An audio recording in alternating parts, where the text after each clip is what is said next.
Dear students, welcome to the lecturer group. आज हम new 9th class biology 2025 में से चैप्टर नंबर 9 प्लांट फिजियोलॉजी के बारे में उसको डिटेल में स्टडी करेंगे। पहले मैं आपको बुक से इसका एक ओवरव्यू दूंगा हर टॉपिक का, और उसके बाद मैं शॉर्ट नोट्स जो कि बुक के ही पॉइंट से बनाए गए होंगे, जैसा कि ये आपके सामने डिस्प्ले हो रहे हैं, इनसे मैं आपको टॉपिक को मज़ीद अच्छे से समझाऊंगा। ये पॉइंट्स ये याद रखना बहुत आसान होंगे आपके लिए, और रिवीजन के वक्त आपके लिए काफ़ी हेल्पफुल होंगे। तो लास्ट पे आपको इनका लिंक, इन नोट्स का लिंक भी प्रोवाइड कर दिया जाएगा। तो अपने टॉपिक की तरफ चलते हैं। ये तो प्लांट फिजियोलॉजी की बात करें तो सबसे पहले हमें वो डेफिनेशन पता होनी चाहिए फिजियोलॉजी की। फिजियोलॉजी के अंदर हम जितने भी प्लांट के प्रोसेसेस होते हैं उनको हम स्टडी करते हैं। तो सबसे पहले मैं फिजियोलॉजी की डेफिनेशन आपको बताता हूँ क्या है, और उसके बाद फर्दर हम इसमें जो टर्म्स यूज़ की गई हैं, जैसे ऑटोट्रॉफिक है, हेट्रोट्रॉफिक है, और न्यूट्रिशन इन प्लांट को मज़ीद स्टडी करेंगे। ये तो प्लांट फिजियोलॉजी की बात करें तो प्लांट वो एग्जिबिट करते हैं remarkable efficiency in carrying out essential life processes. This chapter explores plant physiology, including mechanism of nourishing themselves, transporting water and nutrients, gas exchange, and maintaining homeostasis. अब यहाँ पे आप देख सकते हैं कि इस चैप्टर के अंदर हम क्या क्या स्टडी कर रहे हैं। mechanism of nourishing themselves, transporting water, nutrients, gas exchange, and maintaining homeostasis. तो यहाँ पे अब हम डिफरेंट प्रोसेसेस को स्टडी कर रहे हैं। तो प्लांट फिजियोलॉजी भी बेसिकली क्या है, यहाँ पे मैंने डेफिनेशन लिखी है। प्लांट फिजियोलॉजी ब्रांच है बायोलॉजी की that deal with the study of function and essential life processes occurring in plant, including photosynthesis, respiration and more.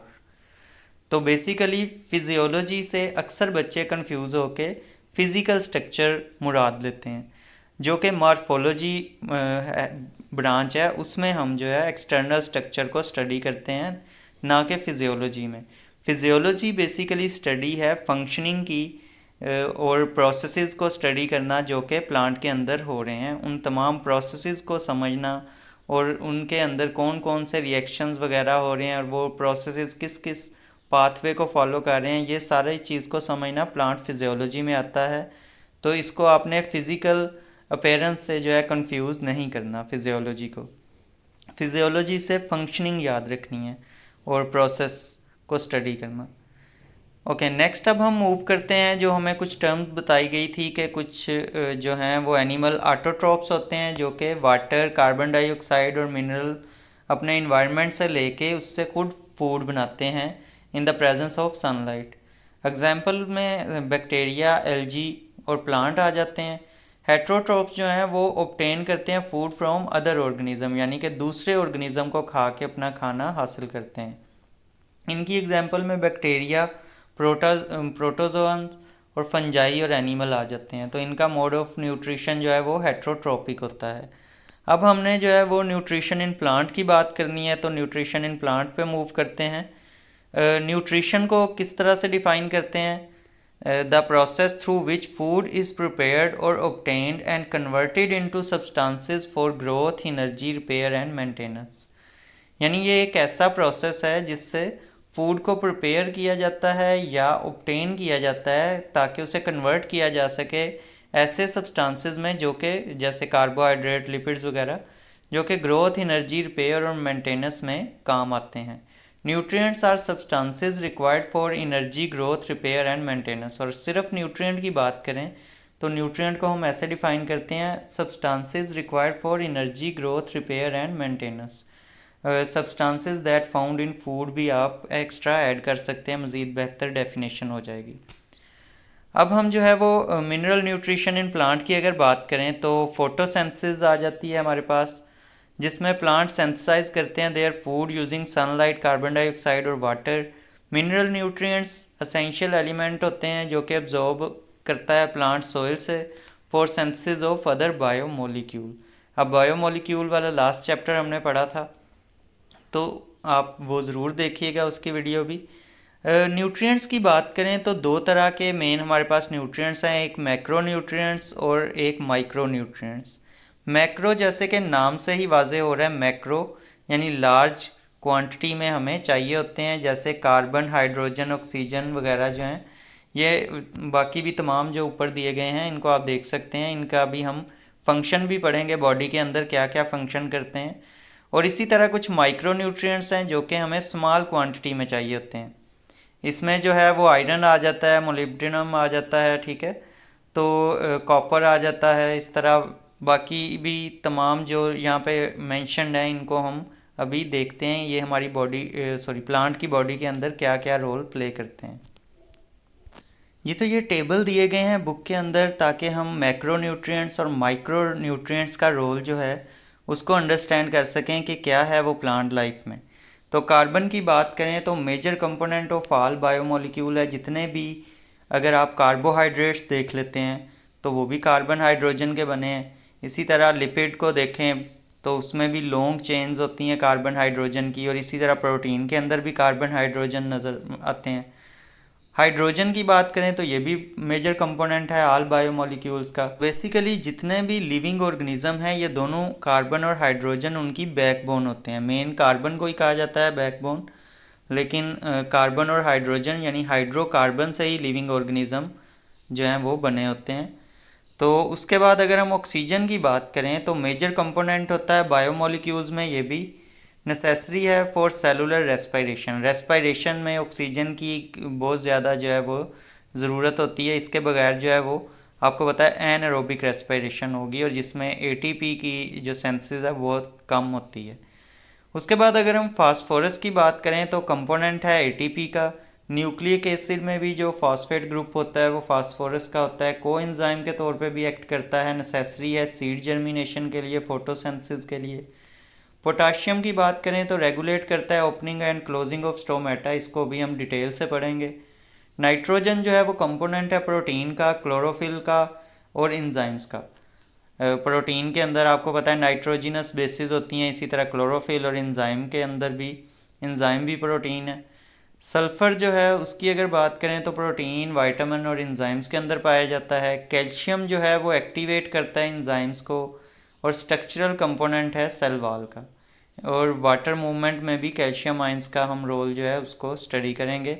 इसी तरह मैग्नीशियम जिस तरह हमारी बॉडी के अंदर ब्लड का जो मेन कंपोनेंट है रेड ब्लड सेल के अंदर हीमोग्लोबिन, वो किसका बना होता है, आयरन का। वैसे ही जो प्लांट हैं उनके अंदर क्लोरोफिल सबसे मेन उनका कंपोनेंट है, या क्लोरोफिल जो है वो उनका सबसे मेन जो है वो पार्ट है उनके, उसके बगैर वो फोटोसिंथेसिस ही नहीं कर सकते। तो उसका जो सबसे मेन पार्ट है यानी क्लोरोफिल जो बना है उसमें सेंट्रल एलिमेंट मैग्नीशियम है। जैसे हीमोग्लोबिन के अंदर आयरन सेंट्रल एलिमेंट है, वैसे ही क्लोरोफिल के अंदर मैग्नीशियम सेंट्रल एलिमेंट है। तो component of chlorophyll activate many enzyme, और इसके अलावा एंजाइम्स को भी एक्टिवेट करता है। नेक्स्ट अब हम माइक्रो न्यूट्रिएंट्स को स्टडी करते हैं। माइक्रो न्यूट्रिएंट्स को अगर हम देखें तो आयरन आ जाता है, इसमें नेसेसरी है फोटोसिंथेसिस के लिए और एक्टिवेट करता है मैनी एंजाइम को। मोलिब्डेनम कंपोनेंट है एंजाइम का that convert nitrate to ammonia.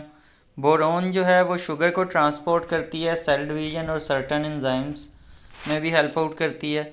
Copper जो है वो कंपोनेंट है सेवरल एंजाइम्स का। मैग्नीज जो है इन्वॉल्व होता है activities of enzyme of photosynthesis and respiration के जो एंजाइम है उनके अंदर इन्वॉल्व होता है। जिंक की बात करें तो लार्ज नंबर ऑफ एंजाइम का पार्ट है। क्लोरीन जो है वो ऑस्मोसिस ऑफ वाटर में रिक्वायर होता है। और निकल की बात करें तो नाइट्रोजन के मेटाबॉलिज्म के अंदर I think as a catalyst भी यूज़ होता है, और वैसे भी इसकी बहुत ज़्यादा इम्पोर्टेंस है नाइट्रोजन के जितने भी रिएक्शंस वगैरह हैं उनमें। नेक्स्ट अगर हम देखें तो हमारे पास आ जाता है role of nitrogen and magnesium. Nitrogen और मैग्नीशियम के रोल को जो है हमने स्टडी करना है, तो यहाँ पे मैं आपको नोट्स की तरफ लेके जाता हूँ। इसी में से जो हैं वो शॉर्ट से पॉइंट हैं वहाँ पे वाज़े तौर पे आपको नज़र आएंगे, तो इजीली हम समझ सकेंगे। नाइट्रोजन के रोल की बात करें तो कंपोनेंट है प्रोटीन का, इंजाइम्स का, न्यूक्लिक एसिड का और क्लोरोफिल का। अभी हमने जो है ये पढ़ा था टेबल के अंदर। प्रमोट करता है रैपिड ग्रोथ। आपको पता है प्रोटीन जो है वो सेल बनाने में भी हेल्प आउट करते हैं। सेल की जो अगर हम ड्राई मैस देखें तो उसमें 50% जो है वो प्रोटीन होता है। सीड और फ्रूट की प्रोडक्शन और लीफ की क्वालिटी के लिए भी बहुत ज़्यादा इम्पोर्टेंट है नाइट्रोजन। पौधे जो हैं वो नाइट्रोजन गैस को अब्जॉर्ब नहीं कर सकते, उनको नाइट्रेट्स की शक्ल में कन्वर्ट करते हैं, फिर उनको अब्जॉर्ब करते हैं। डेफिशिएंसी अगर हो जाए तो स्लो ग्रोथ होती है पौधों की। येलोइंग ऑफ लीव, जिसे हम क्लोरोसिस भी बोलते हैं, ये आप यहाँ पे देख सकते हैं पिक्चर के अंदर कि लीव जो हैं वो बाहर से अंदर की तरफ को येलो होना स्टार्ट हो गए हैं, और इसी को क्या बोलते हैं, क्लोरोसिस। तो आप लोग इसकी डेफिनेशन भी याद रखिएगा, yellowing of leave starting from older leave. ठीक है, ओल्डर लीव से ये स्टार्ट होती है। की पॉइंट इसमें जो याद रखना है, नाइट्रोजन मूव करती है from older to younger leave during deficiency. Older leave से यंगर लीव की तरफ जो है नाइट्रोजन जो है वो मूव कर जाती है, इसीलिए जो क्लोरोसिस है वो ओल्डर लीव में स्टार्ट होती है। नेक्स्ट अब हम मैग्नीशियम को देख लेते हैं। मैग्नीशियम को देखें तो कंपोनेंट है क्लोरोफिल का and activator of plant enzyme है। Aid in fruit formation, seed germination, basically पूरे पौधे के लिए जो है बहुत ज़रूरी है क्योंकि क्लोरोफिल का पार्ट है। तो अगर ये नहीं होगा तो पौधा जो है फोटोसिंथेसिस नहीं कर पाएगा और कोई भी पौधे का पार्ट जो है वो ग्रो नहीं करेगा सही से। अगर हम अब्जॉर्ब्ड फॉर्म की बात करें तो मैग्नीशियम आयन के तौर पे जो है ये अब्जॉर्ब होता है।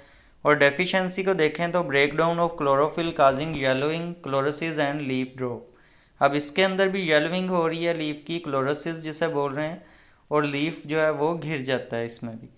सिम्टम जो है progress from older to younger leaf, same जैसे नाइट्रोजन में है बिल्कुल वैसे ही है। की पॉइंट इसमें यह है कि मैग्नीशियम की डेफिशिएंसी जो है वो फॉलो करती है same translocation pattern as nitrogen deficiency. तो वही पैटर्न फॉलो करती है जो कि नाइट्रोजन की डेफिशिएंसी में होता है कि ओल्डर लीव जो हैं वहाँ से मैग्नीशियम मूव कर जाता है यंगर लीव में। तो ये है हमारे पास दोनों नाइट्रोजन और मैग्नीशियम को हमने डिटेल में पढ़ा कि इसका क्या प्लांट में रोल है और डेफिशिएंसी से क्या क्या जो हैं वो सिम्टम ज़ाहिर होते हैं। जी, तो जो नेक्स्ट टॉपिक है अब वो हमारे पास है ट्रांसपोर्ट इन प्लांट। प्लांट के अंदर जो है वाटर और न्यूट्रिएंट्स जो हैं वो किस तरह से ट्रांसपोर्ट होते हैं। जो ट्रांसपोर्ट सिस्टम है ह्यूमन के अंदर वो तो ब्लड के थ्रू जो है वो चीज़ें ट्रांसपोर्ट होती हैं। तो अब हम पौधे के अंदर समझेंगे किस तरह से चीज़ें ट्रांसपोर्ट होती हैं, और इसमें हमें जो है passive transport, active transport, osmosis का भी जो है वो रोल हम समझेंगे। इसके साथ साथ जाइलम और फ्लोएम जो हैं वो मेन जो वाटर और फूड कंडक्टिंग पाइपलाइंस हैं उनको भी हम डिटेल से जो है वो देखेंगे। उसके साथ साथ internal structure of root and uptake of water and salt, इसको भी हम समझेंगे। पहले पूरा हम स्ट्रक्चर देखेंगे और फिर हम आहिस्ता आहिस्ता जो है किस तरह से पानी और साल्ट जो मूव करते हैं उसको भी सारा अंडरस्टैंड करेंगे। तो नोट्स की तरफ मूव करते हैं। जी, तो ट्रांसपोर्ट इन प्लांट को हम यूँ समझेंगे कि transport refer to the movement of substances such as water, nutrients, hormones and waste product within an organism. एक ऑर्गेनिज्म के अंदर जो सब्सटेंसेस की मूवमेंट है, कौन कौन से, वाटर, न्यूट्रिएंट्स, हार्मोन्स वगैरह, उसको हम ट्रांसपोर्ट कहते हैं। और प्लांट की अगर बात करें तो this movement is crucial for cellular function, growth, adapting to the environmental changes. और ट्रांसपोर्ट के फ़ायदे क्या क्या हैं? सेलुलर फंक्शन के लिए ज़रूरी होती है, ग्रोथ और अडाप्टेशन के लिए भी ज़रूरी होती है। प्लांट अब्जॉर्ब करते हैं वाटर और मिनरल जो न्यूट्रिएंट्स वगैरह हैं सॉइल से, और ट्रांसपोर्ट करते हैं एरियल पार्ट्स तक, यानी ऊपर पत्तों तक, जड़ों से ऊपर पत्तों तक ट्रांसपोर्ट करवाते हैं। और साइमल्टेनियसली उसी वक्त फूड जो प्रोड्यूस हो रही होती है लीव में, वो ट्रांसपोर्ट हो रही होती है लीव से डाउन रूट्स की तरफ और ऐसी जगहों पे जहाँ पे फूड की ज़रूरत होती है। इन वास्कुलर प्लांट की बात करेंगे। वास्कुलर प्लांट हम ऐसे प्लांट्स को कहते हैं जिनके अंदर जाइलम और फ्लोएम यानी वास्कुलर बंडल मौजूद होते हैं। मोसिस और लीवरवर्ट्स जो हैं उनको हम नहीं कंसीडर कर रहे यहाँ पे, क्योंकि उनके अंदर जो है वास्कुलर बंडल प्रेजेंट नहीं होते। This transport is facilitated bye xylem and phloem tissue. तो जाइलम जो है उसका मेन काम क्या है, ट्रांसपोर्ट करता है वाटर और साल्ट्स को, और वहीं पे फ्लोएम की बात करें तो वो फूड को ट्रांसपोर्ट करती है। तो अगर हम जो है वो मज़ीद ट्रांसपोर्ट को अच्छे से समझना चाहते हैं तो हमें जो है रूट का स्ट्रक्चर जो है उसका अच्छे से आइडिया होना चाहिए। और रूट के स्ट्रक्चर के साथ साथ हमें ये भी आइडिया होना चाहिए कि कौन से प्रोसेसेस हैं जिनसे वाटर मूव करता है, जैसे ऑस्मोसिस है, जैसे डिफ्यूजन है। तो पहले हम रिकॉल कर लेते हैं उनको ताकि हमारे जहन में हो तो हमें समझने में आसानी हो। जी, तो पैसिव ट्रांसपोर्ट और एक्टिव ट्रांसपोर्ट का हमें आइडिया है। पैसिव ट्रांसपोर्ट क्या है? मूवमेंट ऑफ आयन और molecule across a cell membrane from a region of higher concentration to a region of lower concentration. ये सेल मेम्ब्रेन के अक्रॉस प्लांट के अंदर की बात की जा रही है, इस वजह से यहाँ पे सेल मेम्ब्रेन के अक्रॉस की बात की जा रही है। वरना क्या है, सिंपल पैसिव ट्रांसपोर्ट होती है हायर कंसंट्रेशन से लोअर कंसंट्रेशन मूवमेंट, और इसमें एनर्जी रिक्वायर्ड नहीं होती। एग्जाम्पल में आ जाती है डिफ्यूजन, जो कि मूवमेंट है molecule from higher to low concentration. और नंबर 2 पे आ जाती है ऑस्मोसिस। ऑस्मोसिस भी मूवमेंट ऑफ वाटर मॉलिक्यूल है from higher to lower concentration, या लेकिन through a semi permeable membrane. तो अक्सर बच्चे इन दोनों में कंफ्यूज होते हैं कि इन दोनों में क्या डिफरेंस है। तो मूवमेंट हमेशा दोनों में हायर से लोअर की तरफ ही है। डिफ्यूजन जो है उसके अंदर हमारे पास कोई मेम्ब्रेन नहीं होती सेंटर में, सिंपल गैसेस वगैरह जो डिफ्यूज़ कर रही होती हैं। अगर आप परफ्यूम जो स्प्रे करें रूम के अंदर तो डिफ्यूजन होती है। लेकिन ऑस्मोसिस कहाँ पे हो रही होती है? अगर तो दरमियान में सेमी परमिएबल मेम्ब्रेन मौजूद है और एक साइड से दूसरी साइड पे पार्टिकल मेम्ब्रेन में से पास करके मूव करते हैं हायर से लोअर की तरफ, तो फिर हम कहते हैं यहाँ पे क्या हो रही है, ऑस्मोसिस। और ये भी पैसिव ट्रांसपोर्ट में आ जाती है। नंबर 2 पे हमारे पास एक्टिव ट्रांसपोर्ट है, जो कि मूवमेंट है आयन और molecule across a cell membrane from a region of lower concentration to a region of higher concentration. अब यहाँ पे अगेंस्ट द ग्रेडियंट है, यानी लो से हाई की तरफ लेके जाना है, तो एनर्जी जो है वो आपको चाहिए होगी इस प्रोसेस के लिए। अब हम वापस चलते हैं कि किस तरह से मूव कर रहा है water. Internal structure of root को समझना पड़ेगा अगर हमने वाटर और साल्ट्स की मूवमेंट को समझना है। तो root serve as primary organ for absorbing water and salt. Their internal structure include several feature design for efficient absorption. ये एक पौधा है, ये उसकी रूट है, और ये उसका जो है वो ज़रा डिटेल्ड वर्जन है, इसको भी हम देखते हैं। अगर हम किसी भी रूट सेल को देखें तो उसमें हमें जो सबसे बाहर नज़र आता है, जैसे हमारी स्किन होती है, वैसे ही पौधों के सबसे बाहर वाली लेयर को हम एपिडर्मिस बोलते हैं। और एपिडर्मिस की एपिडर्मल अपेंडेजेस में एक रूट हेयर आ जाते हैं। तो outer most covering of root is the epidermis consist of single layer of cell. Some epidermal cells have tiny hair-like extension called root hair, which extend into space among soil particle. अब यहाँ पे आप लोग देख सकते हैं, ये diagram को अगर आप देखें तो हमारे पास ये जो बाहर की लेयर का है, ये जो सिंगल लेयर ऑफ सेल है, ये बाहर वाली बाउंड्री जो आपको वाल की तरह नज़र आ रही है, इसे हम क्या बोलते हैं, एपिडर्मस। और एपिडर्मस के ही कुछ सेल जो हैं वो मॉडिफाइड हैं रूट हेयर सेल में। तो रूट सेल बना रहे हैं, रूट के ऊपर हेयर सेल, यानी रूट्स में से, यानी एपिडर्मस जो है उसमें से आपको रूट हेयर सेल भी निकलते नज़र आ रहे हैं।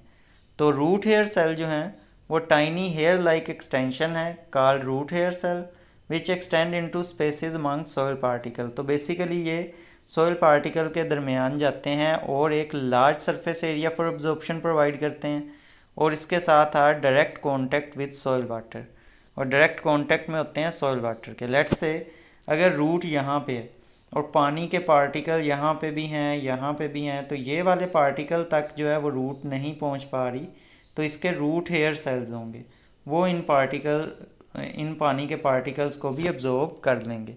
तो इस तरह रूट हेयर सेल जो हैं वो सरफेस एरिया को इंक्रीज़ करते हैं और डायरेक्ट कांटेक्ट में होते हैं वाटर के साथ। The soil water typically has lower salt concentration than root hair cell.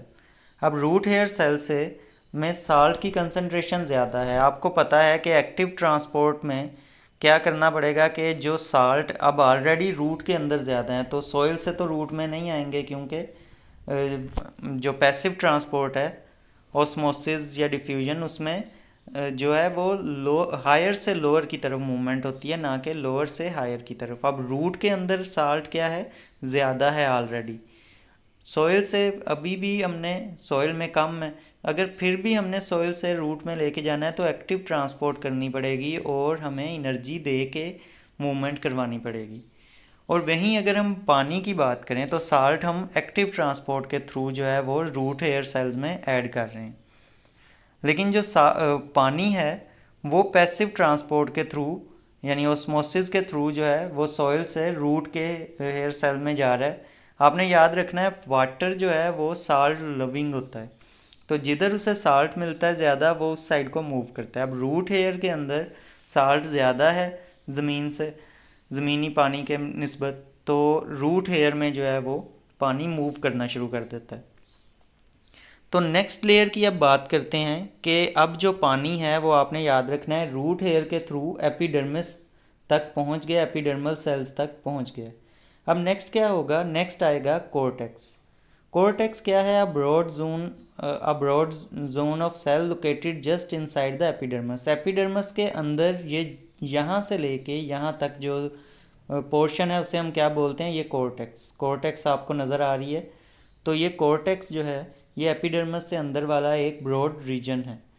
अब यहाँ के सेल जो हैं ये भी वाटर और साल्ट इसमें भी मूव इसीलिए होगा कि जैसे जैसे आगे को मूव करेंगे तो आगे की तरफ जो है अगले सेल्स में वो साल्ट की कंसंट्रेशन ज़्यादा होती जाएगी और पानी जो है वो पिछले सेल से अगले सेल में इस वजह से मूव करेगा कि आगे अगले सेल में साल्ट ज़्यादा है। तो इस तरह से जो है वो पानी कोर्टेक्स के अंदर भी मूव करेगा। तो कॉर्टेक्स में वाटर और साल्ट जो है एपिडर्मस से कॉर्टेक्स में जाएंगे, फिर आगे जो नेक्स्ट एक बाउंड्री सी आ जाती है ना, ये इस पूरी बाउंड्री को, ये जो गोल सी बाउंड्री है इसे हम एंडोडर्मिस बोलते हैं। ठीक है, inner most boundary of the cortex receiving water from the cortex. Water and salt take two possible pathway to reach the centre of the root. अब यहाँ से जो सेल हैं या इन सेल्स के दरमियान से भी, कॉर्टेक्स के सेल से भी और यहाँ तक भी दो पाथवे होते हैं मेन जिनके थ्रू वाटर जो है वो ट्रैवल करता है। एक है थ्रू सेल जिसे हम सिंपलेस्ट पाथवे कहते हैं। थ्रू सेल से क्या मुराद है कि एक सेल जो है उसमें जंप करेगा पानी, उसके जो सेल सैप है यानी वैक्यूल के अंदर जाएगा और उस वैक्यूल से अगले सेल के वैक्यूल में चला जाएगा। तो इसे कहते हैं सिंपलेस्ट पाथवे कि एक सेल से अगले दूसरे सेल में मूव कर रहे हैं। दूसरा है through cell wall and intra cellular spaces, उसे कहते हैं एपोप्लास्ट पाथवे। इसमें क्या होता है कि सेल के वैक्यूल में पानी नहीं जाता बल्कि उस सेल की वाल जो है उसके साथ चिपक के पानी जो है वो आगे मूव करता है। तो ये दो पाथवे होते हैं, सिंपलास्ट पाथवे और एपोप्लास्ट पाथवे। सिंपलास्ट में सेल से सेल जो है वो वाटर मूव करता है वैक्यूल्स के थ्रू, और वहीं पे एपोप्लास्ट में सेल वाल्स के और इंट्रासेलुलर स्पेसिस जो सेल के साथ साथ चिपक के पानी जो है वो आगे ट्रैवल करता है अगले सेल्स तक। नेक्स्ट अब हम देखें तो एंडोडर्मिस के बाद हमें जो यहाँ पे मज़ीद स्ट्रक्चर नज़र आ रहे हैं वो है पेरिसाइकिल की एक लेयर नज़र आ रही है, वो भी चारों तरफ है। और पेरिसाइकिल के बाद जाइलम और फ्लोएम, जो कि xylem main conducting water conducting जो है वो पाइप है, तो यहाँ तक पानी पहुँचना है। तो बेसिक यहाँ पे यही है कि स्टार्ट कैसे हुआ था कि रूट के अंदर साल्ट ज़्यादा था जो कि एक्टिव ट्रांसपोर्ट के थ्रू ज़्यादा किया गया था, और उसकी वजह से वाटर जो है वो साल्ट लविंग होता है तो वाटर जो है वो उसके पीछे गया। उससे आगे फिर इसीलिए चलता गया क्योंकि अगले सेल्स में साल्ट ज़्यादा था और वाटर कम था। और उसके बाद जो पाथवे उसने फॉलो किए हैं कॉर्टेक्स से पेरिसाइकिल और पेरिसाइकिल से फिर कॉर्टेक्स से एंडोडर्मिस, एंडोडर्मिस से पेरिसाइकिल, फिर जाइलम फ्लोएम तक वो थ्रू सेल्स है सिंपलेस्ट पाथवे, और इंट्रासेलुलर स्पेसिस और through cell walls apoplast pathway. अब हम नेक्स्ट मूव करते हैं, एंडोडर्मिस के बाद हम पेरिसाइकिल को देखते हैं। पेरिसाइकिल की बात करें तो एक नैरो लेयर है सेल की situated just inside the endodermis. Endodermis से अंदर वाली लेयर को हम पेरिसाइकिल बोलते हैं। It serve as the gateway for water and salt into the vascular tissues. अब वास्कुलर टिश्यूज़ कौन से होते हैं, अभी मैंने बताया था जाइलम और फ्लोएम को हम वास्कुलर टिश्यू बोलते हैं। तो ये उसके बाद जो है वो वाटर जाइलम और फ्लोएम तक पहुंच गया। The xylem and phloem collectively called vascular bundle are present in innermost region of the root। The xylem form a continuous pipe connected to the xylem of the stem. Water from the pericycle move into the root xylem from where it is transported upward to the stem xylem. तो इस तरह से जो है वो root hair cell से पानी जो है कहाँ तक पहुँच गया, वास्कुलर बंडल यानी सेंटर तक. रूट हेयर सेल जो सबसे आउटर मोस्ट है रूट का पार्ट, और उससे सबसे जो सेंट्रल पार्ट है जो कि मेन पाइप है, पाइपलाइन है, वो वास्कुलर बंडल तक पानी इस तरह से पहुंच गया है. आगे हम इसकी नेक्स्ट जो ट्रांसपोर्टेशन है ऊपर की तरफ कैसे मूव करता है वाटर, लीव्स तक कैसे पहुंचता है, उसको भी डिस्कस करेंगे. तो अब हम नेक्स्ट टॉपिक पे मूव करते हैं जी. तो रूट से हमने एंट्रेंस देख ली कि किस तरह से रूट से पानी एंटर होता है. अब हम ट्रांसपायरेशन को पढ़ेंगे कि किस तरह से प्लांट में से पानी एग्जिट होता है. और जब हम ये एग्ज़िट करने के तरीके जो हैं प्लांट के, इनको डिटेल से देख लेंगे तो उसके बाद हम देखेंगे कि इसके दरमियान मूव कैसे होता है, यानी कि रूट से जो लीव हैं वहाँ तक कैसे पहुँचता है. तो ट्रांसपायरेशन को देख लेते हैं. सबसे पहले ट्रांसपायरेशन की डेफिनेशन है. डेफिनेशन जो है वो मैं आपको नोट से करवाता हूँ.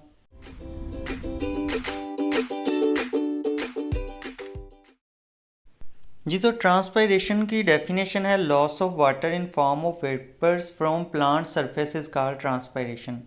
प्लांट की सरफेस से वाटर का लॉस होना, उसको हम क्या कहते हैं, transpiration. This process occur primarily through stomata in leave but it can also happen through cuticle and lenticels. तो मेनली तो ये स्टोमेटा से होता है पानी का लॉस, लेकिन कुछ स्पेशल केसेस में क्यूटिकल से भी होता है और लेंटिसल्स से भी होता है.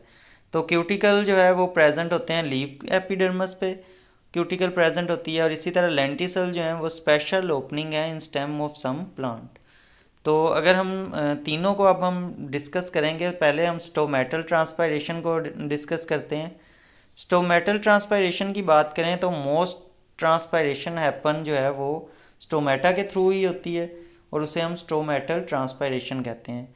लीव्स की बात करें तो वाटर मूव करता है जाइलम से to the cell wall of mesophyll cells, और from the moist mesophyll wall water evaporate into the air spaces within the leave. अब आपको पता है कि मेसोफिल, आपने लेयर्ड स्ट्रक्चर पढ़ा होगा लीव का.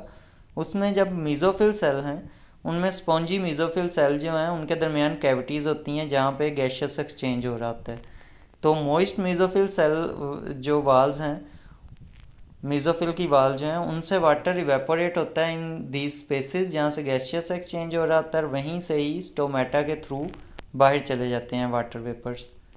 तो इस तरह से सराउंडिंग में चले जाते हैं और इसे कहते हैं स्टोमेटल ट्रांसपायरेशन. नेक्स्ट मूव करते हैं स्टोमेटा की ओपनिंग क्लोजिंग को देख लेते हैं जी. तो यहाँ पे आप देख सकते हैं ये हैं मेसोफिल सेल्स. तो वाटर जब यहाँ तक आता है, ये सबसे पहले ये तो आपको पता ही है जाइलम है जिसमें से पानी आ रहा है, ठीक है, ये जाइलम.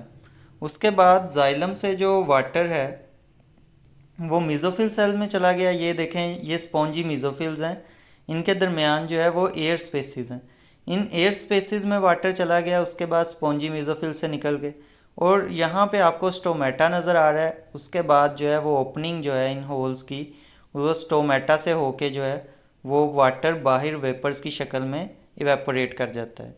तो इस प्रोसेस को जो है हम समझ चुके हैं कि जाइलम से पानी जो है वो स्पॉन्जी मेसोफिल सेल में गया, और वहाँ से निकल के एयर स्पेसिस जो स्पॉन्जी मेसोफिल सेल के दरमियान होती हैं, और वहाँ से स्टोमेटा के थ्रू आउट. यहाँ से गैसेस ने भी पास आउट होना होता है, तो साथ पानी भी जो है वो बाहर निकल जाता है. तो अब हम देखते हैं कि स्टोमेटा की ओपनिंग और क्लोजिंग जो है उसको किस तरह से कंट्रोल किया जाता है. Mechanism of stomatal opening and closing को समझने से पहले हम थोड़ा सा जो है वो स्टोमेटा के स्ट्रक्चर को भी समझेंगे. तो टर्गर प्रेशर जो है और गार्ड सेल जो हैं, ये बेसिकली इन्वॉल्व होते हैं स्टोमेटा की ओपनिंग और क्लोजिंग में.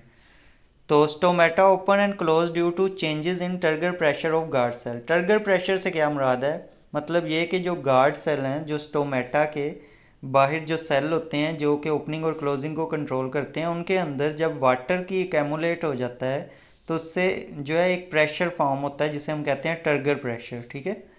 तो गार्ड सेल जो है उनकी शेप अगर आप देखें यहाँ पे, तो तो ये किस तरह की है, सॉसेज शेप है, ठीक है। और इसके अंदर क्लोरोप्लास्ट भी होते हैं। Their cell wall are thicker on the inner side and thinner elsewhere, ठीक है। इनर साइड से देखें तो ये जो सेल वॉल है आपको सेंटर में दोनों के नज़र आ रही, ये काफ़ी थिक है, जबकि बाहर से और साइडों से जो है ये थिन है। इस शेप का जो है वो बहुत ज़्यादा फ़ायदा होता है, क्योंकि जब ये सेल पानी से भर जाते हैं, टर्जिड हो जाते हैं, तो guard cell become bean shape, तो इनकी शेप ही चेंज हो जाती है। अब शेप किस तरह से चेंज होती है मैं आपको नीचे दिखाता हूँ। यहाँ पे देखें, जब ये वाटर इनके अंदर यहाँ पे देखें कम है, यहाँ पे जब वाटर फिल हुआ है इनके वैक्यूल्स के अंदर, तो इसकी जो शेप है वो इस तरह से चेंज हुई है, बीन शेप हो गया है। और सेंटर में जो है एक होल सा क्रिएट हो गया जिसे हम स्टोमा भी बोलते हैं। तो ये स्टोमा के थ्रू जो है वो वाटर के जो वेपर्स हैं वो बाहर निकल सकते हैं, इवेपोरेट हो सकते हैं।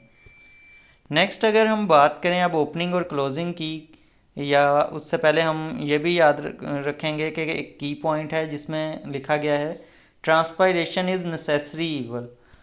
मतलब ये है कि ट्रांसपायरेशन जो है वो ज़रूरत भी है लेकिन एक ईवल चीज़ भी है हमारे लिए, यानी कि एक शैतानी अमल भी समझ लें इसको, कि ज़रूरत भी है और एक शैतानी अमल भी है। ज़रूरी शैतान है हमारे लिए, इसको यूँ समझें। ज़रूरी क्यों है?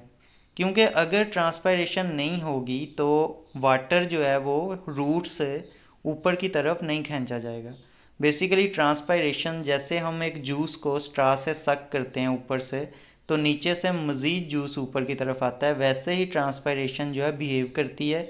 जब ऊपर से पत्तों से पानी खींचा जाता है, वेपोरेट होता रहता है, तो पीछे से रूट की तरफ से और पानी खींचा जाता है ऊपर की तरफ। अगर ट्रांसपायरेशन नहीं होगी तो ये अमल रुक जाएगा और पानी की जो डिस्ट्रीब्यूशन है वो डिस्टर्ब होगी। लेकिन इस ट्रांसपायरेशन में पानी जो है उसका लॉस बहुत ज़्यादा हो रहा है, तो इस वजह से ये हमारे लिए ईवल भी है कि इससे पानी जो है वो इतना ज़्यादा लॉस होता है कि वो उसको हम जो है वो रिकवर करना बहुत मुश्किल होता है। तो इस वजह से ये ज़रूरत है, क्योंकि इसके बगैर जो है वाटर की डिस्ट्रीब्यूशन नहीं होगी, और ये हमारे लिए बुरी इस वजह से है कि ये बहुत ज़्यादा पानी को ज़ाया करती है। अगर हम डे टाइम में देखें कि स्टोमेटा किस तरह से ओपन होते हैं, दिन के वक्त जो गैशियस एक्सचेंज आपको पता है ज़्यादा होना होता है, तो दिन के वक्त सबसे पहले गार्ड सेल जो हैं वो एक्टिवली ट्रांसपोर्ट करते हैं potassium ion from surrounding cell.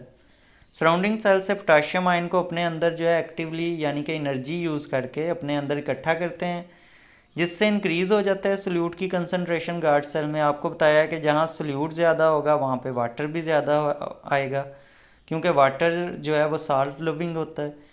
तो वाटर जो है वो एंटर होता है ऑस्मोसिस के थ्रू गार्ड सेल में बाकी इर्द गिर्द के सेलों से। The guard cell become turgid and the stoma open, और गार्ड सेल जो है वो टर्जिड हो जाते हैं, फूल जाते हैं, जिसकी वजह से स्टोमा जो है वो ओपन हो जाता है। Photosynthesis in guard cell maintain high solute concentration retaining water. उसके बाद फोटोसेंसिस भी चल रही है गार्ड सेल में, तो उसमें भी शुगर प्रोड्यूस हो रही है जो कि सोल्यूट के तौर पे एक्ट कर रही है और मज़ीद वाटर को अपनी तरफ जो है वो अट्रैक्ट कर रही है।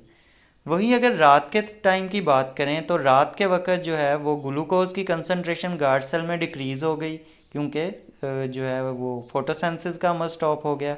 पोटाशियम आयन जो है उनको भी रिलीज़ कर दिया गया, और वाटर उन दोनों की कंसनट्रेशन लो होने की वजह से, यानी सोल्यूट की कंसनट्रेशन ही अब नहीं रहेगी गार्ड सेल में, तो वाटर जो है वो भी इर्द गिर्द के सेल्स में जहाँ पे उन्हें ज़्यादा सोल्यूट नज़र आएगा वहाँ मूव करना शुरू कर देगा, और गार्ड सेल जो हैं पहले टर्जिड थे अब फ्लैसिड हो जाएंगे और वापस क्लोज हो जाएगा स्टोमेटा, क्योंकि रात के वक्त जो है वो ज़्यादा गैशियस एक्सचेंज की भी ज़रूरत नहीं पड़ती। तो इस तरह से जो है ये ओपनिंग और क्लोजिंग जो है स्टोमेटा की कंट्रोल की जाती है ग्लूकोज और पोटाशियम आयन की कंसनट्रेशन से। नेक्स्ट अगर हम देखें तो ट्रांसपायरेशन के रेट पे जो जो फैक्टर इफेक्ट करते हैं उनको डिस्कस करना है। बहुत आसान होता है। टेम्परेचर, आपको पता है कि जब टेम्परेचर ज़्यादा होगी, गर्मी ज़्यादा होगी, तो वेपोरेशन जो है वो भी फास्ट होगी, क्योंकि हीट है तो हीट जो है वो एनर्जी दे देगी वाटर के मॉलिक्यूल को, और वो जल्दी से एक दूसरे से बॉन्ड तोड़वा के, यानी उनके दरमियान जो वीक फोर्सेस होती हैं उनको ओवरकम करेंगे, और इवेपोरेट होना शुरू हो जाएंगे। तो जितना ज़्यादा टेम्परेचर होगा उतनी फास्ट इवेपोरेशन होती है, ये आपने याद रखना है और इसी को ही आपने लिखना है। विंड की बात करें तो जो विंड है वो ह्यूमिड एयर को, यानी कि मज़ीद जो वाटर वेपर हैं सरफेस पे किसी भी वाटर बॉडी के, उसको अगर एयर ब्लो कर रही है तो वो उनको अपने साथ दूर ले जाएगी और ऊपर जो है वो ह्यूमिडिटी कम हो जाएगी। जब ह्यूमिडिटी कम हो जाएगी तो नीचे से मज़ीद वेपर जो हैं वो ऊपर उठेंगे, ठीक है। तो जिससे रेट ऑफ ट्रांसपायरेशन इंक्रीज़ करता है। तो हवा जब भी ब्लो कर रही हो उसमें भी ट्रांसपायरेशन फास्टर होती है। ह्यूमिडिटी की बात करें तो ह्यूमिडिटी जो है वो स्लो कर देती है। विंड भी जो है वो ह्यूमिडिटी को हटाने का काम करती है, इस वजह से ट्रांसपायरेशन फास्ट होती है। तो ह्यूमिडिटी जो है वो क्या करती है, रिड्यूस कर देती है रेट ऑफ ट्रांसपायरेशन की, as surrounding air is already saturated with water vapour. क्योंकि सराउंडिंग एयर पे अगर ऑलरेडी वाटर वेपर मौजूद हैं तो मज़ीद वाटर वेपर वहाँ से उनका वेपोरेट होना थोड़ा मुश्किल हो जाता है। 4 पे है surface area and stomatal distribution. Surface area आपको भी पता है, जितना ज़्यादा हो लीव जिनका सरफेस एरिया ज़्यादा होगा वहाँ पे ट्रांसपायरेशन भी ज़्यादा होगी। और अगर हम देखें तो डिस्ट्रीब्यूशन ऑफ स्टोमेटा की बात करें तो लोअर साइड पे स्टोमेटा होते हैं जो कि हायर ट्रांसपायरेशन को फेवरेबल करते हैं, ठीक है। ज़्यादा स्टोमेटा जो हैं वो लोअर साइड पे होते हैं पौधे की, ऊपर से डायरेक्ट जो है वो सनलाइट नहीं पड़ती लेकिन नीचे के साइड पे होते हैं, जिससे भी ट्रांसपायरेशन फास्ट हो सकता है। नेक्स्ट अब हम मूव करते हैं। नेक्स्ट जो हमारे पास टॉपिक है वो 9.4 है, transport of water in plant. अब बेसिकली हमने रूट से वाटर किस तरह एंटर हो रहा है वो भी पढ़ लिया और लीव से किस तरह एग्जिट हो रहा है इसको भी डिटेल से डिस्कस कर लिया। अब हमने देखना है रूट से लीव के दरमियान जो ट्रांसपोर्ट हो रही है वाटर की, उसको अब हमने अंडरस्टैंड करना है कि वो किस तरह हो रही है, उसमें कौन कौन से फिनोमेना इन्वॉल्व होते हैं। उसमें से कुछ तो मैंने डिस्कस कर ली हैं, अब बाकी मज़ीद इसको डिटेल से देखते हैं कि कौन कौन सी फोर्सेस जो हैं वो ट्रांसपोर्ट करने में हेल्प आउट कर रही हैं वाटर को रूट से लेके कहाँ तक, लीव्स तक। जी, तो जैसा कि मैंने आपको बताया था कि रूट्स जो हैं वो alone can not push absorb water salt to the leave, instead the leave exert a pulling force on the water in the roots. Leave से भी एक पुलिंग फोर्स जो है वो अप्लाई होती है जो वाटर को ऊपर की तरफ खींचती है। जैसे मैंने जूस की आपको एग्जांपल दी थी कि जब स्ट्रा से हम जूस को ऊपर की तरफ खींचते हैं तो नीचे से जो जूस है ऊपर की तरफ आता है। बिल्कुल वैसे ही जो ट्रांसपायरेशन होती है लीफ की सरफेस से, वो भी जो जाइलम के अंदर नीचे से रूट से पानी आ रहा होता है उसको ऊपर की तरफ खींचता है। और उस फोर्स को हम क्या कहते हैं, पुलिंग फोर्स जो क्रिएट होती है, transpirational pull. And it is created by water loss through transpiration. और इसको ट्रांसपायरेशनल पुल क्यों कहते हैं, पुल तो हो गया ना फोर्स, तो ट्रांसपायरेशनल क्यों बोलते हैं, क्योंकि ट्रांसपायरेशन की वजह से ये क्रिएट हो रही है। मैकेनिज़्म ऑफ वाटर ट्रांसपोर्ट की बात करें तो इसमें सबसे पहले मीज़ोफिल सेल जो हैं उनका रोल होता है। When mesophyll cell lose water through transpiration more water enter them from the xylem. यहाँ से आपने देखा था इस डायग्राम को कि जब इसमें से ये जाइलम और फ्लोएम है, यहाँ से पानी जो है वो मीज़ोफिल सेल में जा रहा है, स्पॉन्जी मीज़ोफिल सेल्स में।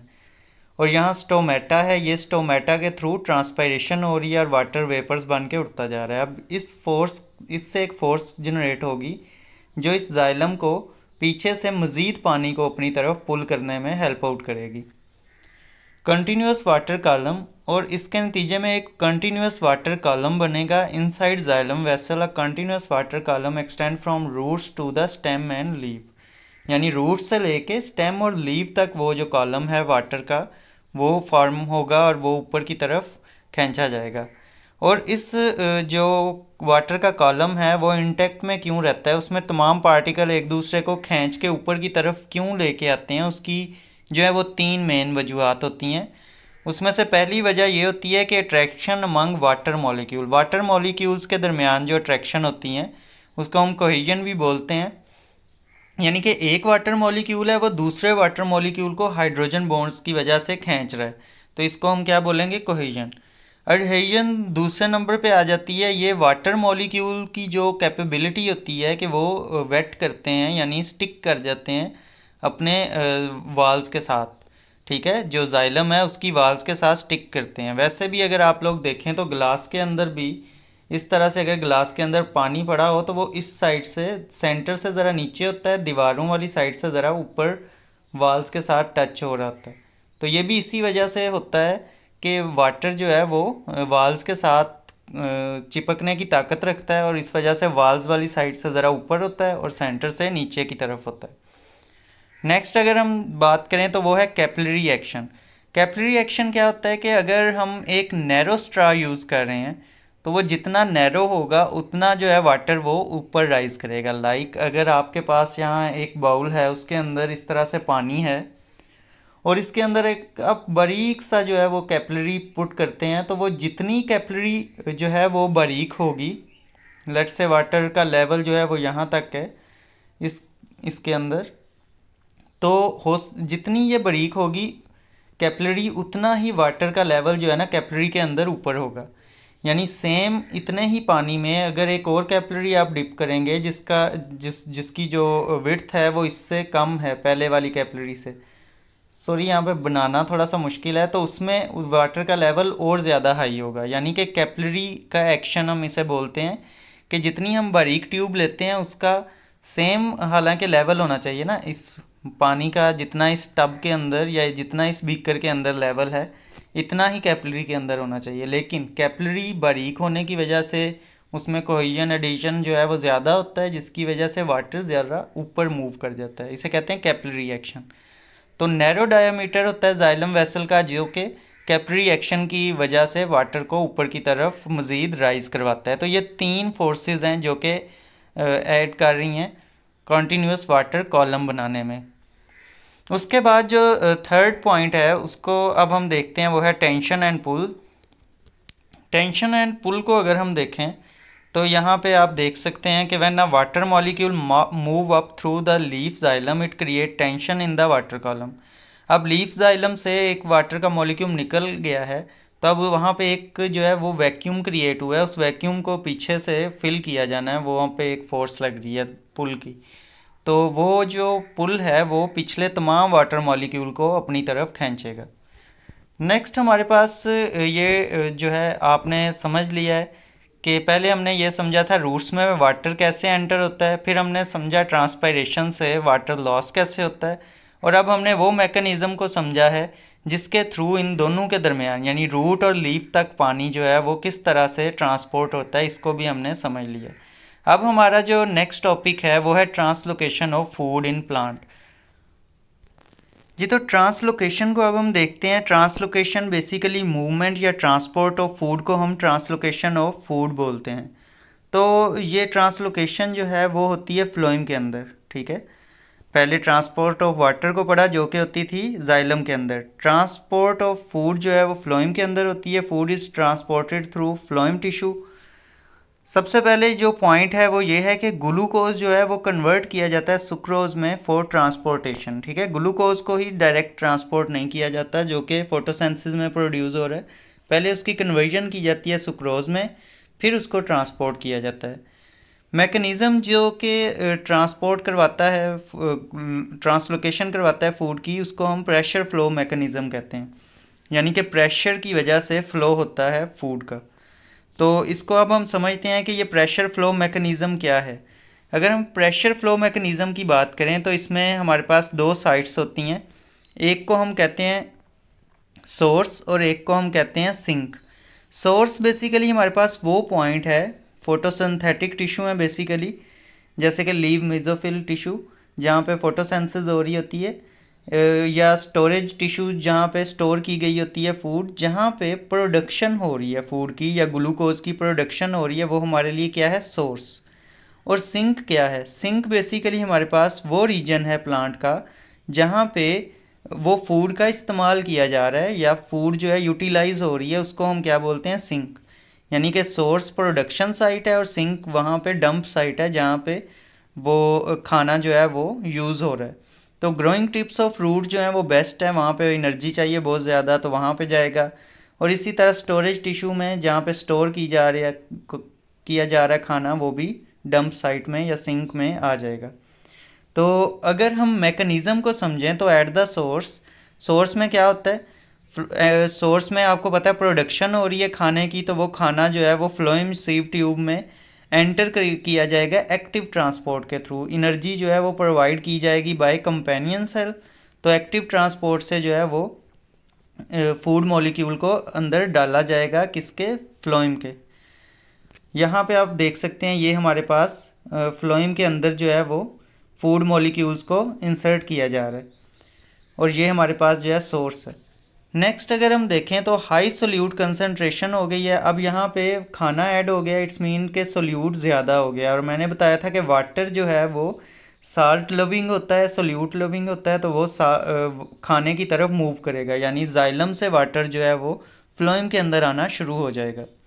तो high solute concentration draw water into the sieve tube bye osmosis increasing the osmotic pressure. यहाँ पे ऑस्मोटिक प्रेशर जो है वो इंक्रीज हो गया। अब अगर हम सिंक को देखें तो sucrose is actively unloaded into sink tissue reducing osmotic pressure. अब जो यहाँ पे आ जाएगा सिंक जहाँ पे खाना चाहिए, तो वहाँ पे सुक्रोज जो है वो अनलोड किया जा रहा है, इसके अंदर जो है फूड मॉलिक्यूल भेजे जा रहे हैं। और वाटर जब देखेगा कि यहाँ पे अब फूड मॉलिक्यूल जो हैं वो कम होते जा रहे हैं, तो वाटर को नहीं सिंक में ऐड करवाया जाएगा, ठीक है। एक्टिवली जो है सिर्फ खाने को ही जो है वो अनलोड किया जाएगा सिंक में। तो वाटर खुद ब खुद ही वहाँ पे सोल्यूट की कंसनट्रेशन कम होने की वजह से वापस जो है वो मूव कर जाएगा जाइलम के अंदर। तो water exit and return to xylem tissue. तो इस तरह से जो है वो फूड मूव करती है from source to sink due to pressure flow mechanism. तो ये एक प्रेशर क्रिएट होता है यहाँ पे। अब जैसे फूड मॉलिक्यूल ज़्यादा हो गए, वहाँ पे वाटर का मॉलिक्यूल भी ज़्यादा आ गए, तो यहाँ पे एक प्रेशर क्रिएट हुआ जो उसके सिंक की तरफ लेके जाएगा, और सिंक में जाके खाना जो है वो अनलोड होगा। तो इसे हम प्रेशर फ्लो मैकेनिज़्म से समझते हैं। नेक्स्ट अब हम अगले टॉपिक पे मूव करते हैं जी। तो ट्रांसपोर्ट ऑफ फूड के बाद जो हमारे पास नेक्स्ट टॉपिक है वो है gaseous exchange in plant. Gaseous exchange का हमने बताना है किस तरह से कार्बन डाइऑक्साइड और ऑक्सीजन जो है वो एक्सचेंज की जाती है प्लांट्स के अंदर डे टाइम में और नाइट टाइम के अंदर। तो इसको जो है हम समझते हैं, और किन किन स्ट्रक्चर्स के थ्रू जो है वो गैसेस का एक्सचेंज होता है। उसमें क्यूटिकल वगैरह आ जाते हैं, स्टोमा यानी स्टोमेटा भी आ जाते हैं। तो इसको नोट से समझते हैं। अगर हम गैशियस एक्सचेंज की बात करें तो डे टाइम एक्टिविटीज़ में आपको पता है कि ग्रीन पार्ट जो होते हैं प्लांट के वो फोटोसिंथेसिस कर रहे होते हैं, और कार्बन डाइऑक्साइड का मुसलसल इस्तेमाल किया जा रहा होता है, और रिलीज़ क्या हो रही होती है, ऑक्सीजन गैस। वहीं पे कार्बन डाइऑक्साइड जो है वो रेस्पिरेशन में भी जो है वो यूज़ होती है, प्रोड्यूस होती है, और इन्वायरमेंट में भी प्रोड्यूस हो रही होती है। नाइट टाइम को अगर देखें तो रेस्पिरेशन ही सिर्फ हो रही होती है, फोटोसिंथेसिस क्लोज हो चुकी होती है क्योंकि लाइट नहीं है, और प्लांट जो हैं वो ऑक्सीजन टेक इन कर रहे होते हैं और रिलीज़ क्या कर रहे होते हैं, कार्बन डाइऑक्साइड। तो ये सीन अपने जहन में रखना है कि रात के वक्त जो है वो प्लांट ने सिर्फ जो है वो रेस्पिरेशन में की निकाली गई कार्बन डाइऑक्साइड को ही रिलीज़ करना है और ऑक्सीजन को टेक इन करना है। लेकिन दिन के वक्त जो है उन्होंने ऑक्सीजन को भी रिलीज़ करना होता है, ऑक्सीजन अपने अंदर से निकालनी होती है, और कार्बन डाइऑक्साइड जो है वो अपने अंदर एंटर करवानी होती है ताकि उससे फोटोसिंथेसिस के थ्रू ग्लूकोज बनाया जा सके। तो प्रोसेस ऑफ गैशियस एक्सचेंज को अगर हम समझें तो ये अक्कर कहाँ से होती है, surface of root, stem and leave. Root, stem और लीव तीनों की सरफेस से होती है। एपिडर्मस जो है वो फैसिलिटेट करती है exchange of gases between cell and environment. Epidermis आपको बताया था जो सबसे आउटर मोस्ट लेयर होती है प्लांट में। Thick cuticle on some part also allow gas exchange. और जो एपिडर्मस के ऊपर एक वैक्स की लेयर होती है क्यूटिकल, वो भी कुछ पार्ट्स को गैस एक्सचेंज में हेल्प आउट करती है। स्पेसिफिक स्ट्रक्चर्स की बात करें अदर, तो उनमें एक तो जिन स्ट्रक्चर्स के थ्रू जो है गैस एक्सचेंज की जाती है उसमें लीव्स आ जाते हैं और यंग स्टेम्स। उनके ऊपर जो है गैस एक्सचेंज के लिए स्पेशल जो है स्टोमेटा होते हैं जो कि गैसेस एक्सचेंज में हेल्प आउट करते हैं। आपको स्टोमेटा की जो है वो पिक्चर भी दिखाई है। और अगर बात करें, ये तो यंग और ग्रीन जो ब्रांचेस हैं उनके अंदर ये स्टोमेटा प्रेजेंट होते हैं, लेकिन जो वुडी स्टेम है वहाँ पे बार्क प्रेजेंट होती है, आपको पता है, जो कि सख्त किस्म की जो सूखी हुई जिल्द है ऊपर, प्रिवेंट गैसेस एक्सचेंज, वो गैस एक्सचेंज नहीं करने देती क्योंकि वह नॉन लिविंग है। और स्पेशल पोर्स होते हैं वहाँ पे, उनको हम कहते हैं लेंटिसल्स। स्पेशल पोर्स होते हैं जिनको हम लेंटिसल्स बोलते हैं, वो वहाँ पे मौजूद होते हैं, किस पे, वुडी स्टेम पे, और वहाँ से गैसेस का एक्सचेंज होता है इन्वायरमेंट में। तो ये स्ट्रक्चर्स हैं, और प्रोसेस में आपको बता दिया कि कौन कौन सी चीज़ें आती हैं। एक बार बुक से भी इसको मज़ीद देख लेते हैं जी। तो गैसेस एक्सचेंज में यही बताया गया कि फोटोसिंथेसिस दिन के वक्त होती है, जिसमें कार्बन डाइऑक्साइड और ऑक्सीजन दोनों ही एक्सचेंज करनी होती हैं। रात के वक्त भी रेस्पिरेशन हो रही होती है, जिसमें ऑक्सीजन चाहिए होती है और कार्बन डाइऑक्साइड पौधों ने निकालनी होती है। तो ये इस प्रोसेस को हमने समझा था। उसके बाद प्रोसेस ऑफ गैसेस एक्सचेंज में हमने बताया था कि एपिडर्मिस, रूट, लीव अलाउ करते हैं exchange of gases between inner cell and environment, और कुछ पार्ट पे क्यूटिकल भी जो है एपिडर्मिस के ऊपर अलाउ करती है गैसेस एक्सचेंज को। और लीव यंग स्टेम्स में तो स्टोमेटा हेल्प आउट कर रहे होते हैं। यहाँ पे आपको पता ही है, स्टोमेटा एयर स्पेसेस होती हैं स्पॉन्जी मेसोफिल सेल्स के दरमियान, उनकी ओपनिंग को कहते हैं। तो स्टोमेटा जो हैं वहाँ से गैसेस एक्सचेंज हो रही होती हैं, और उसके साथ साथ जो बार्क वगैरह है उसके ऊपर स्पेशल स्ट्रक्चर होते हैं जिन्हें हम लेंटिसल्स बोलते हैं। यहाँ पे आप देख लें, ये छोटे छोटे पोर्स हैं जिनको हम लेंटिसल्स बोलते हैं। अगर इनको माइक्रोस्कोपिक लेवल पे देखें तो इस तरह से ऐसे लगता है जैसे जिल्द जो है या एपिडर्मिस जो है वो यहाँ से फटी है या ब्रेक डाउन हुई हुई है, और यहाँ से गैसेस जो हैं वो एक्सचेंज की जा रही हैं। अब हम नेक्स्ट टॉपिक को देखते हैं। नेक्स्ट टॉपिक हमारे पास है mechanism for excretion in plant. किस तरह से जो है वो एक्सक्रीशन होती है प्लांट के अंदर। जैसे कि आपको पता है ह्यूमन के अंदर तो एक्सक्रीटरी सिस्टम मौजूद है, प्लांट के अंदर ऐसे सिस्टम नहीं होते। तो प्लांट किस तरह से अपने जो वेस्ट मटेरियल हैं उनको एक्सक्रीट करते हैं, अब हम उसको डिटेल में समझेंगे। कौन कौन से वेस्टेज को हमने समझना है। एक सबसे पहले तो कार्बन डाइऑक्साइड और ऑक्सीजन, उसके बाद एक्स्ट्रा वाटर, और उसके बाद जो है वो कुछ स्पेशल सब्सटेंसेस। सबसे पहले हम excretion of extra carbon dioxide और ऑक्सीजन की बात करते हैं। तो हमने वो पहले भी पढ़ा था कि ड्यूरिंग डे प्लांट यूटिलाइज करते हैं कार्बन डाइऑक्साइड, ताकि वो जो कि प्रोड्यूस हुई होती है सेलुलर रेस्पिरेशन में फॉर फोटोसिंथेसिस। और रात के वक्त जो फोटोसिंथेसिस है वो नहीं होती, तो कार्बन डाइऑक्साइड जो है कैमुलेट होती है एज अ वेस्ट प्रोडक्ट, जिसकी वजह से प्लांट को रिलीज़ करनी पड़ती है excess carbon dioxide through their surface और स्टोमेटा। वहीं पे अगर ऑक्सीजन की बात की जाए तो वो फोटोसिंथेसिस में प्रोड्यूस होती है, यूज़ होती है सेलुलर रेस्पिरेशन में ड्यूरिंग द डे, लेकिन जो एक्स्ट्रा भी प्रोड्यूस होती है उसको रिलीज़ किया जाता है एटमॉस्फेयर में वाया स्टोमेटा। तो डिफरेंट जो प्रोडक्ट हैं वो डिफरेंट टाइम पे वेस्ट प्रोडक्ट का काम करते हैं। जैसे कार्बन डाइऑक्साइड है वो दिन के वक्त तो रिएक्टेंट में यूज़ हो रही है, तो यूज़फुल है, लेकिन रात के वक्त वो एक वेस्ट प्रोडक्ट है। इसी तरह ऑक्सीजन जो है वो दिन के वक्त इसके पास जो है वो वेस्ट है, लेकिन रात के वक्त पौधे के लिए वो भी ज़रूरी है। तो इस तरह से कुछ चीज़ें किसी वक्त जो हैं वो वेस्ट के तौर पे एक्ट कर रही होती हैं, किसी वक्त ज़रूरी होती हैं, यूज़फुल सब्सटेंस के तौर पे एक्ट करती हैं। नेक्स्ट है हमारे पास वाटर। तो एक्सक्रीशन ऑफ वाटर, प्लांट जो हैं वो स्टोर करते हैं large quantity of water in vacuole for their cell which maintain turgor pressure.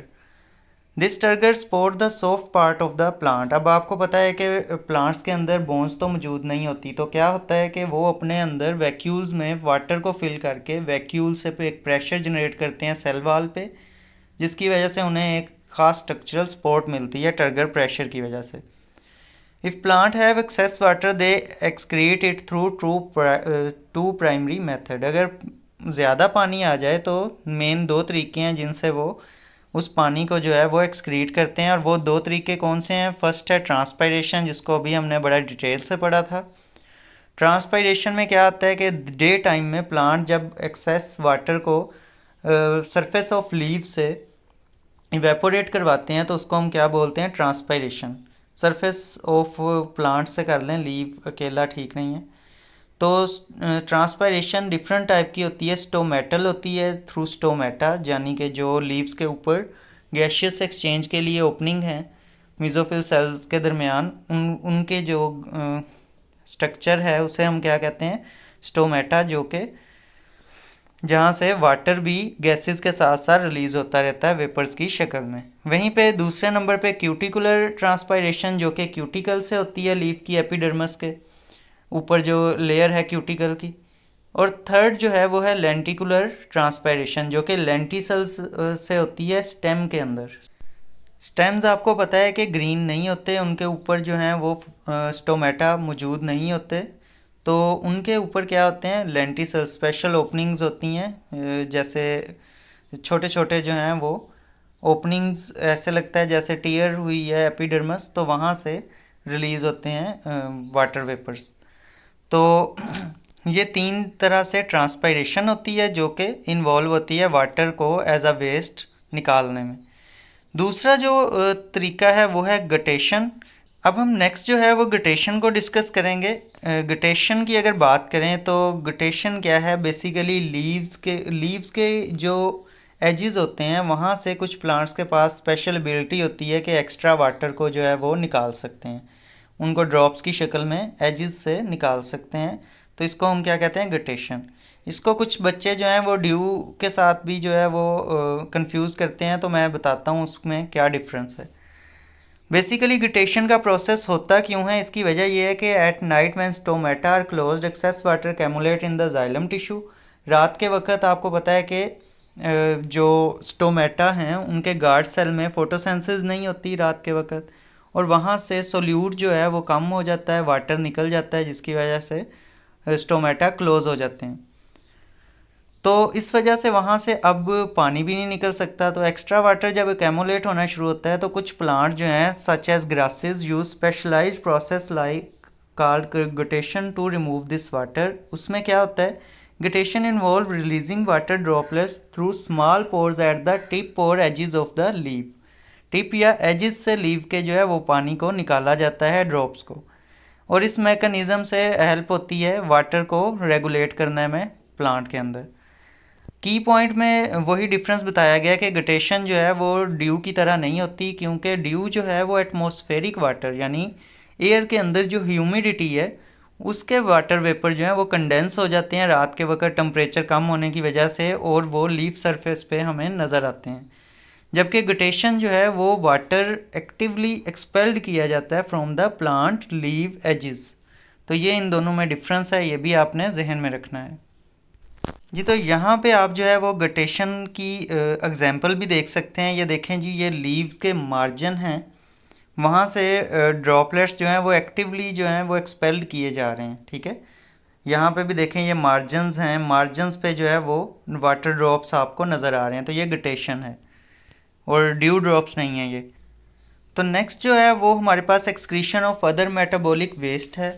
Other metabolic waste को अगर हम देखें तो स्टोरेज इन हार्मलेस फॉर्म, ये प्लांट्स ने अपने अंदर अडाप्टेशंस की हुई हैं, डिफरेंट मेथड से जो है वो एक्सपेल करते हैं मेटाबॉलिक वेस्ट को। जैसे कि पहला काम है कि स्टोर कर लेते हैं अपने ही अंदर हार्मलेस फॉर्म में, मतलब पॉइजनस फॉर्म से उसे ऐसी फॉर्म में कन्वर्ट कर लेते हैं कि जो उसको कोई नुकसान ना पहुंचाए, जैसे क्रिस्टल्स की शक्ल में विद इन देयर टिश्यू, और वो टिश्यू में ही पड़े रहते हैं। सेकंड जो है अडाप्टेशन वो है लीफ फॉल की, के पत्ते तो घिरने ही हैं प्लांट में, और कुछ तो ऐसे प्लांट्स हैं जिन्हें डेसिडुअस प्लांट बोला जाता है, जो कि अपने सारे पत्ते एक साथ ही गिरा देते हैं। तो कुछ प्लांट्स ने अपने अंदर ये अडाप्टेशन की है कि वो अपने वेस्ट मटेरियल जो हैं वो स्टोर कर देते हैं लीव्स में, और जब लीव्स गिरते हैं तो उनके जो वेस्ट हैं वो भी साथ ही एलिमिनेट हो जाते हैं। नंबर 3 पे देखें तो एक्सक्रीशन थ्रू स्पेशल पोर्स हैं। कुछ प्लांट्स के अंदर स्पेशल पोर्स हैं जहाँ से वो एक्सक्रीट करते हैं स्पेशलाइज्ड स्ट्रक्चर्स के थ्रू। एग्जाम्पल जो है उसमें रबर प्लांट आ जाता है जो कि लेटेक्स को एक्सक्रीट करता है, कीकर ट्री आ जाते हैं एक्सक्रीट गम, उसके अंदर गूंद सी जो है वो आप देखते हैं कि निकल रही होती है। कॉनिफरस ट्रीज़ जो हैं वो एक्सक्रीट करते हैं रेजिन, और लेडी फिंगर प्लांट जो है एक्सक्रीट करते हैं म्यूसिलेज। मेटाबॉलिक वेस्ट को अगर हम देखें तो यहाँ पे आपको ये नज़र आ रहा है लेटेक्स को इस तरह से निकाला जा रहा है, और इसी तरह ये गम है कीकर के ऊपर इस तरह, ये तो छोटे छोटे से हैं, ये काफ़ी जो हैं वो लंबे से भी स्ट्रक्चर बन जाते हैं कई बार। और इसी तरह रेजन फ्रॉम कॉनिफरस ट्रीज़ भी आपको नज़र आ रहे हैं। अब हम नेक्स्ट लास्ट टॉपिक पे मूव करते हैं। जी, तो अब हमारे पास लास्ट टॉपिक है 9.8 ऑस्मोटिक एडजस्टमेंट इन प्लांट्स। अब हम इसको डिस्कस कर लेते हैं। इसमें हमें मीज़ोफाइट्स, हाइड्रोफाइट्स, ज़ीरोफाइट्स, एलोफाइट्स, इनकी जो है अडाप्टेशन और इन किस तरह से ये सर्वाइव करते हैं अपने इन्वायरमेंट में, इसकी अडाप्टेशन वगैरह को हम डिटेल से देखते हैं। नोट्स की तरफ चलते हैं, वहाँ पॉइंट्स में लिखा हुआ है। तो ऑस्मोटिक एडजस्टमेंट की बात करें तो सबसे पहले हमारे पास मीज़ोफाइट्स आ जाते हैं। बेस्ड ऑन प्लांट की हमने टाइप्स को कैटेगराइज किया है बेस्ड ऑन हैबिटेट। मीज़ोफाइट्स जो हैं वो कैसे एरिया में रहते हैं या कैसे हैबिटेट में रहते हैं। Area with medium water availability, ठीक है। ये मीज़ोफाइट्स ऐसे प्लांट हैं जिनको मीडियम वाटर अवेलेबिलिटी होती है, ना बहुत ज़्यादा ना बहुत कम। वाटर जो है अब्जॉर्ब करते हैं थ्रू रूट्स। बॉडी जो है वो कवर होती है वैक्सी क्यूटिकल में, क्योंकि प्रिवेंट करना होता है वाटर लॉस। वैक्सी क्यूटिकल क्या है बेसिकली, ये इनके लीव्स की एपिडर्मस के ऊपर एक जो है वो वैक्स की लेयर बनती है, जैसे हम लोशन यूज़ करते हैं सर्दियों में ताकि हमारी जील्स से वाटर जो है वो ना निकले, या एयर जो है वो ड्राई होती है तो वो हमारी जिल्द का वाटर जो है अब्जॉर्ब कर लेती है। तो ये क्यूटिकल की लेयर अपने ऊपर लगाते हैं ताकि एयर जो है वो वाटर को इनकी एपिडर्मस से इवेपोरेट ना करवाए। नंबर 2 पे अगर हम देखें तो स्टोमेटा अपने क्लोज रखते हैं टू कंट्रोल ट्रांसपायरेशन। अपने स्टोमेटा को भी क्लोज करते हैं ताकि कम से कम जो है वो ट्रांसपायरेशन के थ्रू वाटर लॉस हो। एग्जांपल्स की बात करें तो मेज़, क्लोवर, रोज़, ये हमारे पास एग्जांपल्स हैं। इसी तरह नेक्स्ट जो हमारे पास हैबिटेट में है वो हाइड्रोफाइट्स हैं। हाइड्रो वाटर और फाइट्स प्लांट, यानी वाटर में रहने वाले प्लांट्स, और ये फ्रेश वाटर में रहते हैं mostly, ponds, lake, wet soil के अंदर। अब्जॉर्ब करते हैं water through the entire surface, ठीक है। इनकी सिर्फ जड़ें नहीं होती बल्कि ये अपनी पूरी बॉडी से ही वाटर को अब्जॉर्ब करते हैं। और ये ब्रॉड फ्लोटिंग लीव होते हैं इनके, और स्टोमेटा इनके ऊपर वाली साइड पे होते हैं। वैसे हमने देखा है जनरली स्टोमेटा लोअर साइड पे होते हैं प्रिवेंट वाटर लॉस करने के लिए, लेकिन अब यहाँ पे इनको पानी की तो कमी है नहीं, तो इनके जो हैं स्टोमेटा वो ऊपर वाली साइड पे होते हैं ताकि डायरेक्ट जो है वो धूप पड़े और ज़्यादा से ज़्यादा ट्रांसपायरेशन हो सके और इनकी बॉडी में वाटर जो है वो उसकी होम्योस्टेसिस हो सके। एग्जाम्पल की बात करें तो वाटर लिली है, मैं एक बार आपको दिखा भी देता हूँ। जी, तो यहाँ पे आप देख सकते हैं ये वाटर लिली है। इसका देखें पूरा जो है एक लीफ लाइक ही स्ट्रक्चर है और सारा मर्ज है निचली साइड से वाटर में, और वाटर जो है अब्जॉर्ब हो रहा है हर जगह से। और ऊपर वाली साइड पे ज़्यादा स्टोमेटा है ताकि डायरेक्टली जो है वो ट्रांसपायरेशन हो सके धूप पड़ने से। वापस चलते हैं नोट्स पे। नेक्स्ट जो हमारे पास हैबिटेट है वो है ज़ीरोफाइट्स का। ज़ीरोफाइट्स में आपने याद रखना है कि इनके पास ज़ीरो वाटर है, ठीक है। यानी ये ड्राई इन्वायरमेंट में रहते हैं such as desert, have deep roots. तो इनकी अडाप्टेशन क्या है कि इनकी रूट्स जो हैं वो बहुत डीप तक जाती हैं वाटर को सर्च करने के लिए। पहली adaptation, thick waxy cuticle to minimize water loss. Number 2 पे इनके ऊपर जाहिर है धूप भी बहुत शदीद होती है डेजर्ट में, तो थिक वैक्सी क्यूटिकल होती है, ठीक है। वैक्स की जो क्यूटिकल है वो बहुत ज़्यादा मोटी होती है ताकि मिनिमाइज कर सके वाटर लॉस। नंबर 3 पे है store water in specialized soft and juicy stem और रूट्स। यानी कि इनके सक्यूलेंट ऑर्गन होते हैं, ऐसे ऑर्गन जो अपने अंदर जो सॉफ्ट होते हैं, जूसी होते हैं और अपने अंदर जो हैं वो वाटर को स्टोर कर सकते हैं। जब कभी इन्हें मतलब वाटर अवेलेबल हो ये अपने अंदर वाटर को स्टोर कर लेते हैं ताकि ड्राई पीरियड में भी उसको यूज़ कर सकें। एग्जाम्पल की बात करें तो कैक्टस आ जाता है। नेक्स्ट जो है वो हमारे पास हेलोफाइट्स हैं। अगर हेलोफाइट्स की लोकेशन की बात करें तो हेलोजन आप पढ़ते हैं केमिस्ट्री में, साल्ट फार्मिंग। तो हेलो मतलब साल्टी जगह पे रहने वाले प्लांट। तो found in saline habitat, salty marshes, sea shores में भी ये रहते हैं। अगर हम देखें तो अब्जॉर्ब करते हैं एक्सटर्नल साल्ट को to create hypertonic condition in their bodies. तो एब्जॉर्ब करते हैं external salt to create hypertonic condition in their bodies. Hypertonic condition mean कि साल्ट बहुत ज़्यादा है बॉडी के अंदर, तो एक जो है वो ज़्यादा से ज़्यादा पानी जो है वो अंदर एंटर होने की कोशिश करेगा। Excess salt are stored in the cell और excreted through salt gland on leaves. और जो एक्स्ट्रा साल्ट है उसको एक्सक्रीट भी करते हैं और स्टोर भी करते हैं। उसके साथ साथ इनकी एग्जांपल्स की बात करें तो सी ग्रास है। तो बेसिकली ये साल्ट को अब्जॉर्ब इसलिए करते हैं आउटसाइड से कि इनकी बॉडी जो है वो हाइपरटोनिक हो जाए, ताकि वाटर जो है वो मूव आउट ना करे। आपको पता है कि वाटर साल्ट लविंग होता है, तो जहाँ पे साल्ट ज़्यादा होगा वहीं पे वाटर जो है वो रहेगा। तो एक्सेस साल्ट जो है वो अपने अंदर स्टोर रखेंगे सेल के अंदर, या एक्सक्रीट भी कर सकते हैं। इनके पास साल्ट ग्लैंड होते हैं लीव्स के ऊपर, तो इसकी एग्जांपल में मैनी सी ग्रासेस आ जाते हैं। तो यहाँ पे हम इसको देख लेते हैं एक बार। ये हमारे पास salt crystal on leave of sea plant, यहाँ पे प्रॉपर हमें नज़र तो नहीं आ रहे, लेकिन अगर आप इसको जूम करेंगे बुक पे तो आपको यहाँ पे नज़र आएंगे। तो ये सक्कुलेंट स्टेम है हमारे पास कैक्टस के, तो ये भी आप इसकी एग्जांपल में लिख सकते हैं। ये हमारे पास थे ज़ीरोफाइट की एग्जांपल में। अब हम नेक्स्ट पार्ट में देखते हैं आगे। हमारे पास आई थिंक ये लास्ट टॉपिक था। अब हम एक्सरसाइज को सॉल्व करेंगे, तो एक्सरसाइज को हम नेक्स्ट वीडियो में सॉल्व करेंगे। आज के लिए इतना ही।